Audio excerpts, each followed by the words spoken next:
gentlemen, and welcome. Thank you very much for joining me. I'm Dr. Derek Da Silva. We are here at the AMMG conference in Las Vegas, and it's a pleasure to have with me Dr. George Shapiro. He is the recipient this year of the Alan Mintz Award for Excellence in Clinical Age Management Medicine. George, first of all, congratulations. Thank you very much. Congratulations, and I'll tell you what, it's nice to be recognized for what you've been doing, isn't it? It is, actually. You know, I've been involved with age management medicine for about 15 years now. You were actually the first, physician who I saw introducing this conference. I think it's a great conference. The way age management medicine has changed my life is significant.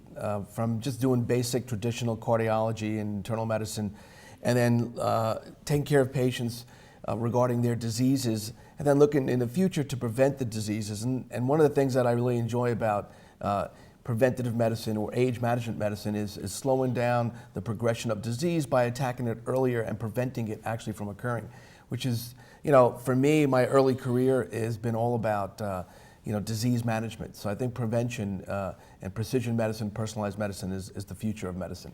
And what really scares me still is that heart disease, and you're a cardiologist, you're a very prominent cardiologist in New York City.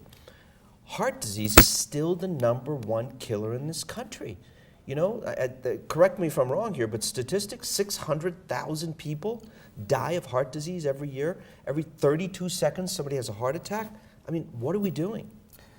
Well, some of the things that we're actually doing right now are a lot of lifestyle modifications, instructing patients on diet, exercise, reducing risk factors that we can modify, smoking, obesity, people just being sedentary. It's just not really the way to do it. You really want to focus in on lifestyle modifications, and I think you're a big proponent of that. Mm-hmm. Nutrition, exercise, and basically eating correctly.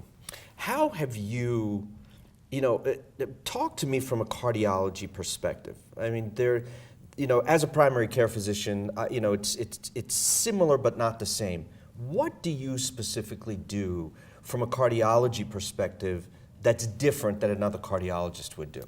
So my focus is really getting involved with their personal lifestyle, finding out, what do they do? Are they under stress? Are they eating bagels for breakfast? Are they having a buttered roll, donuts, starting their day off with a high glycemic meal, which basically sets them off in a whole path of destruction for the day. And they're gaining 1 to 2 pounds every day. Fat, especially belly fat, as you know, is toxic. It's dangerous. It's inflammatory. It releases mediators that progress to different diseases and chronic diseases that we take care of today. Heart attack and stroke being #1 and 2 in cancer. Even Alzheimer's disease. So if we really attack the gut and get rid of belly fat by enhancing your metabolism. So my focus is getting a baseline evaluation, top to bottom, looking at all their organs, their brain function, bone function, muscle function, heart and lung function. We actually look in their blood vessels with non-invasive techniques to see if their endothelium, the inside lining, is appropriately producing nitric oxide that's dilating their blood vessels. We look at new biomarkers, advanced biomarkers of inflammation, looking at even genetic markers to see if they're predisposed to disease. And then once we find out what their risks are and their predispositions, we can modify those. We spend a lot of time on diet. Many people don't know how to eat correctly. They don't eat the right combinations of foods. They don't even shop correctly. Organic foods are key. Non-GMO foods are key. Gluten-free, dairy-free. You really need to watch what we eat, and most people don't even understand simple, basic items about eating. Exercise is extremely important.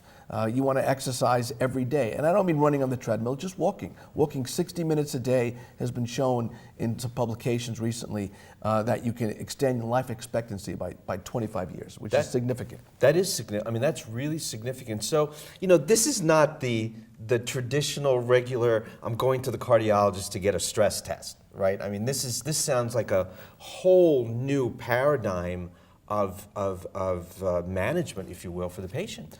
That's 100% correct. Unfortunately, there's too many physicians out there today practicing medicine from 30 years ago when they went to medical school, looking at their textbooks with old techniques. The key today is to really aggressively prevent the disease. And what we do is really focus in on prevention and taking care of the younger patient and preventing the problems so they won't get a heart attack. I mean, my patient base is a young patient base today, and we're really focusing in on not letting them get the diabetes, reducing hypertension, reducing hyperlipidemia, getting patients to understand certain basic needs of exercise and nutrition. And I think this is where medicine has got to change.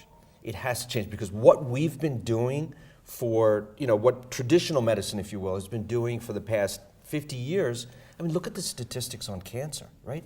We've had no difference in changing the outcomes with cancer, deaths from cancer, from 1975. I mean, what are we doing? It's just incredible. So what you're doing as far as prevention, and I think what we as a group are doing as far as prevention is got to be the way to go. Right. This meeting is especially very scientific regarding genomics, precision medicine. Physicians here are presenting some new state-of-the-art techniques on how to look at your genome, your basic architecture inside your body. How can we modify these genes from a scientific standpoint and reduce outcomes that normally people would die young from? So we're not stopping aging, we're slowing it down. We're making people, as they age, become less frail. Right. And I think that's what it is, quality of life. Right, that's what it comes down to, is quality of life. I want to live till I'm 95 or 100 and continue to play tennis. I don't want to live till I'm 90 or 95 if I can't play tennis. I mean, it's just kind of where we are. And once again, just congratulations for all the great work that you do, for receiving this incredible award. And closing comments, what's the future? I think the future is very hopeful. Now that we know our genome, we can really look into our body and figure out what's going to happen and possibly edit the outcomes. Gene editing has really got a lot of attention lately. The New York Academy of Sciences, if anyone's interested, has a website to look at all their genes and gene editing techniques that are coming out in the future. So we can actually do a test on you, a saliva test or a blood test, get your genes, figure out what your genome is, and now find maybe 6 or 7 areas that are off, like a light switch, and basically edit that gene using new technology to go in there and turn those switches off, so now you maybe won't get a stroke, you won't get a heart attack, you may not get pancreatic cancer, you may not get Alzheimer's disease. It's real exciting. The future is exciting in medicine.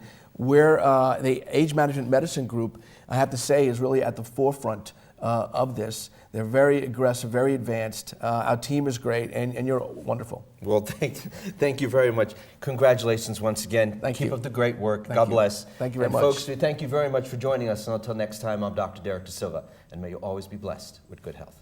Thank you.